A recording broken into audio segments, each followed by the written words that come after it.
Hello, I am the anonymous voter, and I represent Codiv, C-O-D-I-V, the coalition of dedicated, independent voters. Codiv has been established to organize voters who are fed up with the present political climate in our country.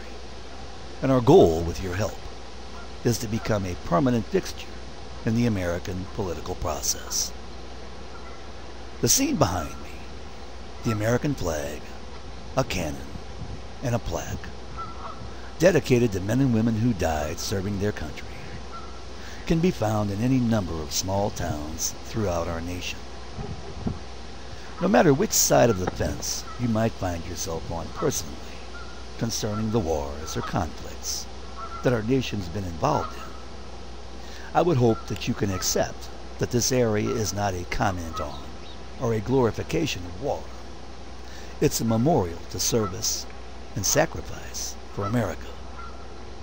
In a nutshell, isn't that what voting's all about? Isn't it possible for each of us to sacrifice a little of our time to perform the service of voting in our elections? Many of you listening to me right now have a loved one from your past who fought for and perhaps even died for this country during wars and armed conflicts. A father, a grandfather, a great-grandfather. And then there are their wives and families who were willing to make tremendous sacrifices for their families, our nation, and the American way of life. Every one of us owes these loved ones we are descended from a debt that we can never repay them. I can't state this any more clearly. Everyone, please consider these words carefully. Your grandparents, fathers and mothers, uncles and aunts, and all the rest of your ancestors who lived, died, and sacrificed through 2 world wars, along with other armed conflicts throughout our nation's history, did not undertake these heroic efforts to protect yours and our nation's future, so that special interest groups, corporate interests, or political parties would have the opportunity to shape our nation into the corrupt mess that it's in now. Our ancestors wouldn't even recognize the nation that they fought for now, and they certainly wouldn't stand for the political, governmental, and corporate atmosphere that we're allowing to fester at this time. They've proved throughout the years that they would have had the guts to do something about it. So maybe this is a way that we can at least try to pay them back for all they've done for us. Whenever our nation needed them to step up to save our nation and even the world, they didn't hesitate.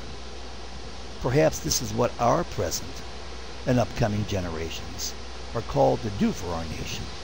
We're called to join together to preserve our nation, as it was seen in the eyes of those who saved it for us, their children and grandchildren, and so on.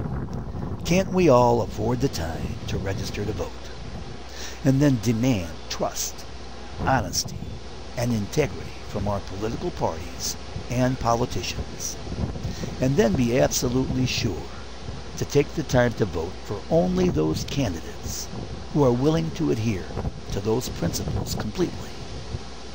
Don't we owe those who sacrificed so very, very much at least that much?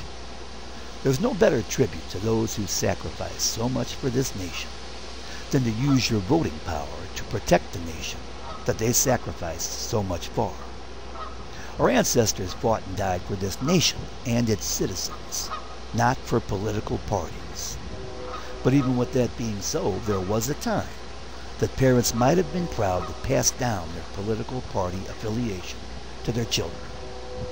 The present atmosphere of corruption, incompetence, special interest group paybacks, and strictly partisan politics have rendered those days long gone. Let's join together to make real change, to make the Codiv movement a permanent fixture in our political process, a movement that we can hand down from generation to generation, a tool to keep a watchful eye on our elected leaders so that we may never again approach the political gridlock that we're in now. Please, if you won't do this for yourself, do it to honor your past loved ones and the future of your present loved ones, your children, grandchildren, etc. The fed-up voters need a place to gather, to stand up and be counted. So I'm appealing to each and every one of you who is sick and tired of the political status quo to join together at the Codiv website. For only when each and every individual elected official fears voter backlash can real reform happen. Please don't make the mistake of thinking that everyone else will support the Codiv movement, so we won't need you. That's exactly the type of thinking that the major parties count on voters to have that enables them to maintain their power. We do need you, and we need you to tell your family and friends about Codiv. Ask them to examine www.codiv.org. That's Codiv, C-O-D-I-V. Because there's no better advertisement for Codiv than word-of-mouth advertisement from angry voters. Till next time, check out the other Codiv videos and upcoming videos, and give me feedback on the ideas I'm sharing with you. Take it easy, and please commit to Codiv in 2008.